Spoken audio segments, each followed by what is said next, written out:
नाम है उनका, जो शोर से काम कर रहे हैं। एक महाहस्ती से आपसे मिलवाते हैं। नाम है उनका नईम भाईजान। तो आज नईम भाईजान से रूबरू होकर के कुछ इनके मुखारबिन से कुछ सवाल जवाब कर रहे हैं। तो नईम भाईजान, आप थोड़ा बताएं कि आपका जो सफ़र है वो यहाँ तक जो KVM तक पहुँचा है, इसके बारे में आप ऐसा क्या है, क्या देखा आपने जो आपने हमें आमंत्रित किया? देखो साहब, कि हमने ग्राउंड फ्लोर के ऊपर भी और बड़े बड़े लोगों के साथ भी और अच्छे अच्छे लोगों के साथ बैठ के हम ये महसूस कर रहे हैं कि जो लोग कर्जे से और कर्जे की वजह से इस तरह से परेशान हो रहे हैं, इस तरह से परेशान हो रहे हैं, जैसा मानो कि सबसे बड़ा दुनिया के अंदर कोई अगर अपराध कर रहा है, अगर कोई गलती कर रहा है तो अपने आप को मान रहा है इस बात को कि वो सबसे बड़ी गलती कर, या ये मान के अपने आप को वो कि इस हद तक चले जाने की कोशिश कर रहा है कि जो अच्छे घर से बिलोंग करने वाला, बड़े घर से बिलोंग करने वाला, जो करोड़पति घर से करने वाला, जो मीडियम क्लास से, गरीब से, तो हर एक मास्तिकता, हर एक का एक सोच ऐसी बनी कि कर्जा लिया तो मैं सबसे बड़ा गुनाह कर लिया। तब के वो गुनाह नहीं है, वो ज़रूरत है। लेकिन आज दुनिया ने उसको ऐसा बना दिया कि जो कर्जा लिया तो मान लो कि वो दुनिया में सबसे बड़ा गलती कर लिया। ऐसा तो है नहीं, फिर भी मैं आपको एक दो बातें बता देता हूँ कि मैं जो ये इस संस्था से इस वजह से जुड़ा, सारे सोशल वर्क करने वाले सब अपनी इज्जत कमाने के वास्ते, अपना रेपुटेशन कमाने के वास्ते, अपना एक मुकाम बनाने के वास्ते अच्छे काम करते हुए सोशल वर्क में जा रहे हैं। कोई कर्जदार के साथ में ठहरना नहीं चाह रहा। क्यों? कि अरे ये तो गलत आदमी है, डुबाने वाला आदमी है, बेईमान आदमी है, इसके साथ में ठहरा।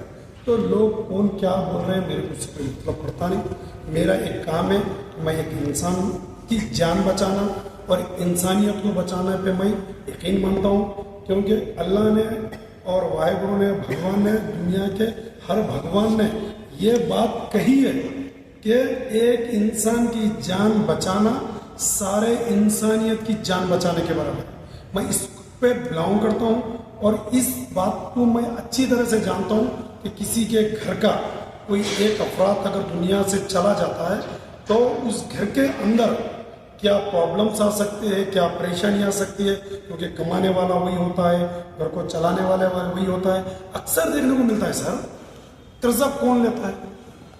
अक्सर देखने को मिलता है कर्जा कौन लेता है? कर्जा वही लेता है जो कमाने वाला होता है। ये पॉइंट की बात है ना। कौन लेता है कर्जा? कर्जा वही लेता है जो कमाने वाला है। जब कमाने वाला, बस कमाने वाला, जब कमाने वाला कर्जा लेगा, जो कर्जा देने वाला जो देगा 2 लाख देके 5 लाख वसूल करेगा, 5 लाख देके 10 लाख वसूल करेगा, 10 लाख देके फिर 20 लाख वसूल करेगा, तो जब वो कमाने वाला फिरते फिर घर चलाएगा, कर्जा फेड़ेगा, ये करते करते अगर वो डिप्रेशन में चला जाएगा तो फिर घर की परिस्थिति क्या, घर के हालात क्या होंगे? तो इसी ताल्लुक से, इसी रिलेटिव से मैं जब इस बात को मैं अपने से सोचते हुए जब इस कारवा को आगे लेके चला, इस बात को मैं महसूस करा कि ये डिप्रेशन में जा रहा है और वो कर्जा लेने के बाद ना उसके सामने भाई आता है, ना बहन आती है, ना दोस्त आता है, ना रिश्तेदार, समझते कि बहुत बड़ा गुनाह कर दिया। बल्कि जाएंगे तो इसके साथ में ठहरेंगे तो कल के दिन मेरा कोई सपोर्ट नहीं देगा, कोई मेरा सर, ऐसा नहीं है। इंसान है, इंसानियत है, हर एक के पास हालात आते हैं। कोई कर्जा शौक से नहीं करता, कुछ ना कुछ अच्छा काम करना है। मान लो कि किसी की एक चाय की बंडी है तो समझेगा कि बड़ी होटल लगाएंगे, रेस्टोरेंट खोलेंगे, फिर कर्जा करेगा, 2, 5, 10 लाख का करेगा, अच्छा उसको सजाएगा, करेगा, फिर उसके बारे में क्या सोचेगा, फिर 10 लाख कर्जा फेर देगा, फिर बोलेगा इसको बहुत बड़ा रेस्टोरेंट बनाएंगे, फिर 20 लाख कर्जा करेंगे।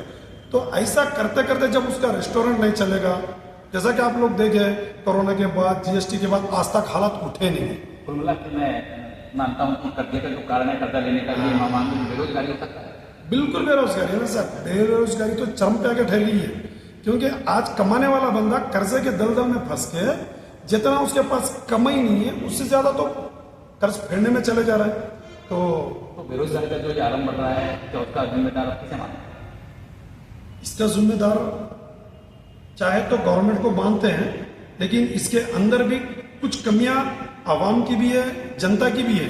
क्योंकि जनता इतनी जागरूक नहीं है कि हमारा पैसा कहाँ इन्वेस्ट हो रहा, हमारी कमाई भी, हमारी हक हलाल की कमाई कहाँ इन्वेस्ट हो रही, कहाँ जा रही। इसका भी एक बहुत बड़ा रीज़न है। इसके ऊपर भी जनता को भी और हमको भी, हमारा एक एक रुपया मेहनत का पैसा है, ये कहाँ जा रहा है, कौन से कॉरपोरेट कंपनियां हैं जो ये हमारे जेब में हाथ डाल के छीन रही है।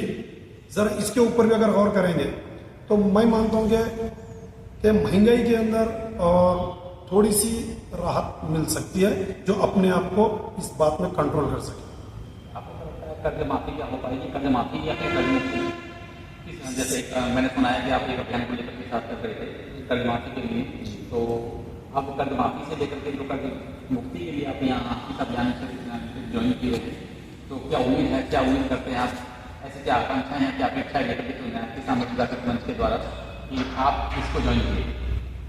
सर, कर्जा माफी होती है, बड़े बड़े लोगों की हुई है।